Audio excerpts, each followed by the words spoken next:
To begin the profile series, I'm here with a rider who I've worked with for many years now, Flora Harris. So Flora, tell us a little bit about yourself. Well, I'm 24. I've got a small team of horses. I've got some young ones, really nice young horses, up to my top horse who is 4-star, and I rode at Badminton last year. Okay, and so you started as a junior young rider? Yeah, I started eventing when I was about 15, which I think for some riders is actually relatively late now. But I went through the junior programme, progressed to young riders, where I went to the European Championships, and now I'm into my senior years. Over that time then, you've obviously gone from having a couple of horses when you were a junior rider, working your way up to a string of 8 or 9 horses now. Could you tell us just a little bit about those horses? Yeah. When I started eventing, when I was a bit younger, we had one, and then I was lucky enough to be offered the ride on a second horse, and now I've managed to expand my string and progress, with the support of owners. So I've got about 8 or 9 from varying levels. My top horse is Law Choice, who I rode at Badminton last year. Okay, so Badminton, it was probably something that you dreamed of as a young rider. How did it feel to actually go there?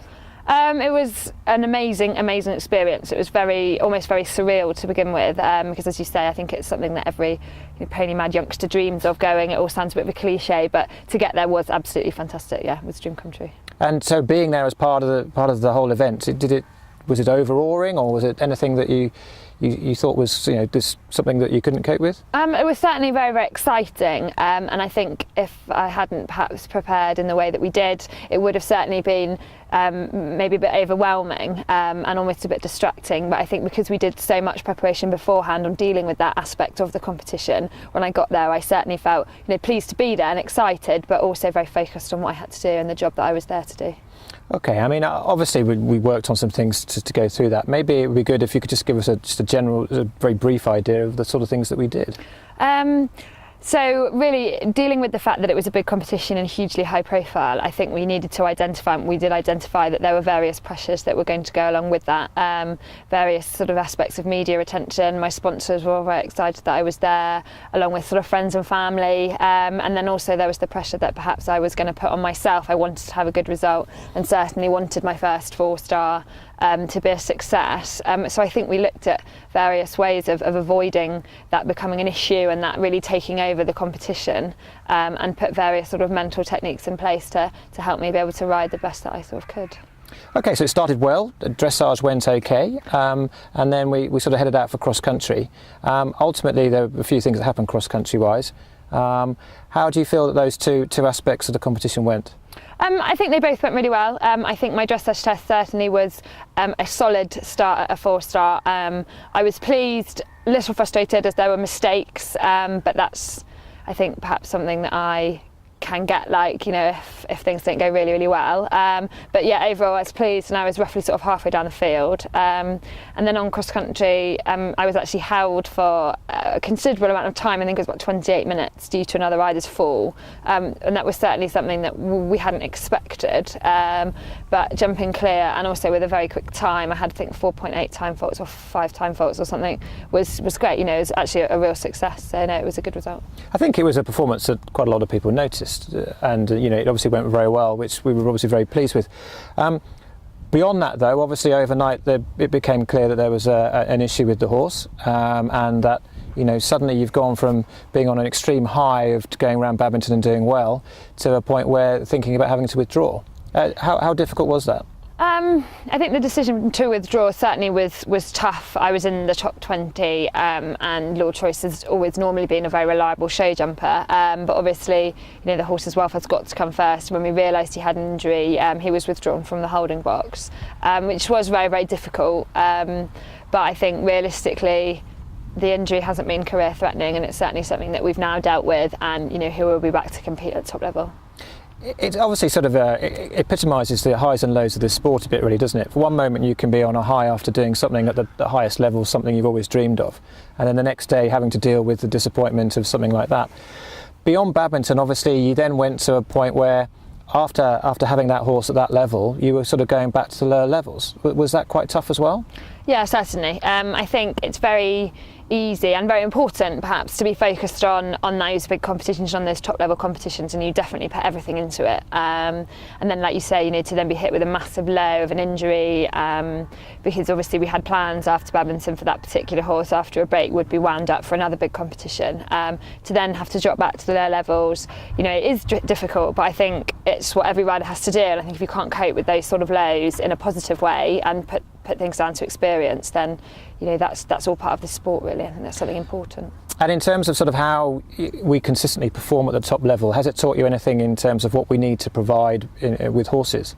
Yeah, certainly. I think after my top horse was injured, I think it very much brought to light perhaps that I needed to work on having more strength and depth within my horsepower, and always having horses sort of coming through over a range of levels. I think that was something that certainly was very obvious that came out of the situation.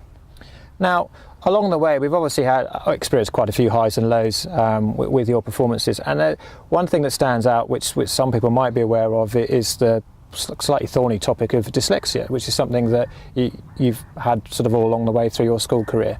Has that been something that has had an effect on your career? Yeah, certainly. I think it perhaps wasn't always obvious, and then as I was progressing up the levels and competing in more high pressured situations, I think then the sequencing aspect of competition was a struggle for me, and I think once we were able to identify the fact that my dyslexia was a part of that, it was very simple then to put techniques in place in which to deal with it. Okay, and this sort of came to light really at one of the higher pressure sort of situations, which was Blenheim, wasn't it? Yeah, that's right. At Blenheim, which was my first 3-star, I managed to make 3 errors in the dressage and ended up getting eliminated, which was obviously sort of fairly devastating at the time. I think this is something that's quite important for riders to understand, because it's something that I come across quite a lot. I mean, actually, it was a very good dressage test. The movements, the individual movements are very good. It's just that actually they were in the wrong order. And that's really sort of how dyslexia manifests itself. And so just briefly, if we could tell people sort of roughly the sort of things that we do now to try and combat that. Yeah, certainly. Well, bearing in mind my dyslexia will manifest itself in issues with sequencing. I will very much spend a lot of time going over the sequence of a dressage test, or similarly a cross-country course or a routine that I will be doing in the competition. So I'll spend a lot of time learning the test thoroughly, practicing the test through repetition. I think a lot of riders perhaps refrain from doing this or don't do it because they don't want the horses to become sort of preempting the movements, but it's certainly something that I'll work a lot on. And then at the competition, I'll spend a lot of time at the arena familiarising myself with the arena and using sort of visualisation techniques of watching myself almost in my mind going through the tests, and then also sort of turning that on its head. I'll try and actually mentally ride through the test a number of times, really just to make myself more familiar with the sequence of the dressage test, so that once I get into the arena it doesn't all seem so sort of new and alien to me, and that seems to really help. And alongside that sort of thing, one of the other areas we've looked at is nerves and confidence. Do you feel that this is a sport that is something that challenges our confidence? Certainly. To me anyway, I think that being confident would be more important than even natural ability or anything like that. I think being able to go out and ride and compete with confidence would be practically the most important thing within the sport. And have you experienced times where perhaps your confidence is a little bit low and you've noticed it having an effect on your riding? I think certainly. I mean, the dyslexia situation and the difficulty I had at Blenheim was a huge knock to my confidence, and I think that was something that we worked very hard to overcome, and I still do work very hard on that. Similarly, I certainly found that I was suffering from nerves cross country, and it was almost making me freeze and sort of panic perhaps when going cross country, and I definitely think that's something that we've again worked really hard on, to put again mental techniques in place to make sure that it doesn't become too much of an issue. Yeah, I think to be fair to yourself, this is something that's quite common, and over the years, it's quite clear that riders who are winning successfully are basically, 35, 40 years of age.